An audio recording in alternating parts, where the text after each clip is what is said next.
more thoughts on birth I'm having.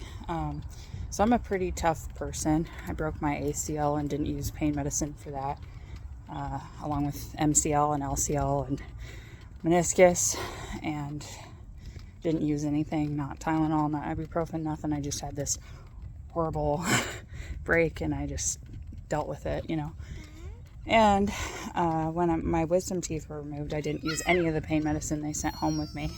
I'm walking the baby right now, so she's making noise. So, I generally don't need pain medicine. If I'm in pain, I just kind of deal with it. And I also hiked the Grand Canyon in a day and puked for the last 4 miles of it coming back up. And, I didn't really eat that day. I just had granola bars here and there. And I was able to do that. So, this idea that if you use an epidural, you must have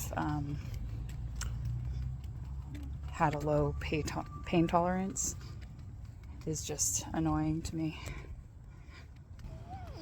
It's annoying to me because, other women will, be very proud of their unmedicated birth, and I'm proud for them. I mean, that's a hard thing to do. I would know. I tried to do it. But, we don't all have the same labor. We don't all have the same birth. My membranes ruptured first thing, and it wasn't like a partial rupture. It wasn't like I still had fluid in me. It's like I was completely soaked, and I stayed soaked for the first few hours of labor. It's like all of the bag of water was gone, so the baby had no cushion. My baby had a 90-something percentile head, and I didn't get any sleep before. My water broke at 1:45 in the morning after I hadn't fallen asleep. And the day before, I had woken up at 3 or 4 in the morning because of just being so pregnant and not getting good sleep. And it's for days I wasn't sleeping well before that. And I was trying to induce myself, so I worked really hard at the gym the day before. So it's I ate up all my glycogen reserves by trying to work out hard, which I would recommend not doing if you're about to pop out a baby. Just let nature take its course and, go to your regular OB appointments to check the health and everything. But I wouldn't try to work out really hard to have your baby. So anyway, it's I started off with no gas in the tank and then had a 26-hour labor, which a lot of these people who do unmedicated births, you'll find their labors are less than 10 hours. Sometimes they're not. Sometimes women who have really long labors will get through it without pain medicine, which is amazing. But, was their baby OP? I don't know. That's another thing. And also, obviously, each of us have different head sizes for our babies, and each of us have different, slightly different positions that they're presenting. Each of us have different support systems. Each of us have different pelvises. So to compare one person's pain to another doesn't make any sense because you can't really measure that. And some of my friends who have had unmedicated labors, they're really proud of it. And there's an undertone when they talk to me that, yeah, I wouldn't have done it that way. I wouldn't have gotten the epidural. It's well, maybe you didn't have the same level of pain. Because again, none of these people who have had unmedicated births that I've talked to had excruciating bone pain. They won't talk about that because they didn't experience that. And I'm well, that was my problem. And that's why I got the epidural, And there's a statistic that epidurals could possibly lead to malpositioned babies. But what if it's the other way around? What if malpositioned babies causes the woman to have extreme pain and then she gets an epidural? I don't know. There's this woman on Instagram who's really into free birth, and she's religious and stuff, and basically just blames the woman for any hardship she has in labor. Oh, some of you can't release. You need to release. It's okay, do you release when you're being chainsawed in half? Is that the problem? It's you just have this insane pain tolerance, or is it maybe your birth was a lot easier? And I don't know, like certain things set me up to have a hard birth, like everything I said, and also the fact that my nurses were very unsupportive and unhelpful and abusive. But I don't know. I think the last person you should blame for a hard labor is the woman. I think women do a lot to help themselves. And I worked out throughout my pregnancy, and that they say like, oh, if you work out, you're going to have an easier time, you know, because you'll have endurance. And I was like jogging in my pregnancy, which I hate jogging. I was doing core workouts, which I hate doing core workouts. I was doing pregnancy yoga. I was doing mile circuits. I was lifting weights. I was squatting. You know, I was doing a bunch of stuff, and I just had a horrible time. And then my friends who have had like easier times, they didn't work out. They didn't, you know, really put a lot of effort into being pregnant in that sense. So it's like, I don't think effort is what gets you good labor. I think a lot of it is luck, you know, because if your placenta detaches from the uterus too early, you have to have a C-section if you want a live baby. Or if you want to survive sometimes. If you have placenta previa, you have to C-section, you know. There's just certain things that's like automatic C-section, and if you don't, like 1 or 2 people are going to die. And these people who are so proud of their natural births, you know, it's like nobody wants a natural birth more than me, I think. Like from my childhood of like seeing animals give birth and assisting sometimes, which by the way, a lot of these natural hippie people are really just yuppies, and they've never really seen birth in the farm. And I can tell you from experience that some of our goats had huge problems having babies, and if I hadn't assisted them, they would have died, and so would their babies. And sometimes babies were born dead after a really long hard labor. So this idea that, oh, we just need to go back to nature and everything will be fine, no, that's not always the case. And even though I think, you know, had I had an expert in the room helping me with position changes and everything, I could have gotten through it with a normal delivery.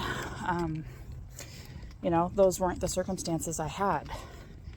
So with the circumstances I had, with the staff that I had, I asked ChatGPT to like calculate my risk for a C-section, and it was nearly 100% with all of the factors. So, you know, it's amazing that I fought it for as long as I did and tried so many things, because I was kind of doomed for a C-section just given everything I was battling. And really, I think our labor and delivery units need to work more on spinning babies techniques. And, you know, don't tell women that you have volunteer doulas in your hospital system unless those doulas are guaranteed to be present for the birth, because that will influence people to not take the time to look into getting their own doula, like, you know, with my birth.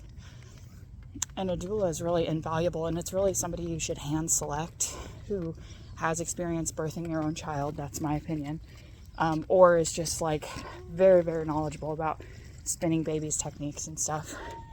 And also, just because somebody's had a baby doesn't mean they're knowledgeable about having babies, because if your birth is like, I don't know, 6 hours long, the baby shoots out of you after like 10 minutes of pushing, you're not going to be very helpful to the woman that's in my situation who has a malpositioned baby and a really long labor.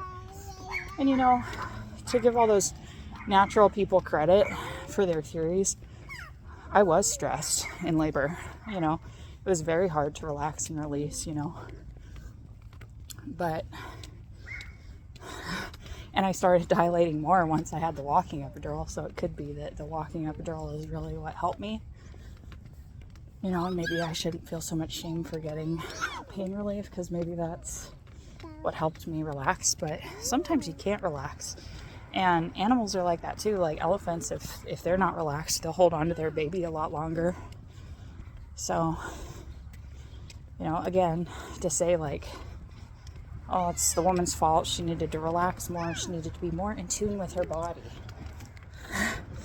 Like, I am so aware of my body, every square inch of it. And I was very aware of it in labor. And I did all the right things prior to getting the walking epidural. And it wasn't working. It's like they say, oh, just count through the contractions. I couldn't think. I couldn't count. And they lasted longer than a minute, and they were stacked. You know, those techniques, those relaxing techniques don't work if the body is trying to force out a baby against a pelvis, because the baby's not positioned well. And again, as a nurse, or as a kid who was at a farm, I grew up on a farm, we had a lot of goats that were having babies, and there was one goat in particular, there was 4 hooves coming out at once, and I had to push that baby back up and pull out its head first so that it would deliver. And if I hadn't done that, the mom would have died. And this is a goat. Like, she's always on her feet. She's always in hands and knees. Like, she's always walking around doing the right things. And she had a malpositioned baby. You know, is that her fault? No, it's luck. You know, if your baby's not positioned well, things can go wrong. So you want somebody who's very skilled. And really, if the hospital would just work with women to have their natural deliveries, to position them well and to not disrespect them and not help them feel tense, more women would want to have a baby in a hospital, because at the end of the day, there are times when C-sections are necessary. There are times when medications are necessary, and it should be used as a last resort, but you know, you don't have access to that at home. And I'm sure every woman who's lost their baby during a home birth would leap at the chance to redo their birth and have like a C-section, or have like forceps maybe, or you know, whatever they were lacking in their home birth. I'm sure that they would go back and try for a medicated birth or a intervention filled birth so that they could have a live baby. And it's like, I have a lot of guilt over not having a home birth, but at the end of the day, it's like, you know, that doesn't guarantee anything either. So anyways, just thoughts. It's like survivor's bias, I think, is what a lot of people have when they talk about birth. And you know, like a lot of my friends who are just like, oh, you shouldn't have gotten the epidural. It's like, well, I was in excruciating pain. Even with everything I've gone through, if I look back and I think I should have just bit a wooden spoon and dealt with the pain, I don't think there was a way to do that. I really needed the baby to be repositioned. I really needed the doctor to put her hand up there and turn the baby. And then I think things would have worked out, but she was just stuck between a rock and a hard place, and it was excruciating. So anyway, that's my thought. I just think we should stop blaming women for their misfortunes they suffer,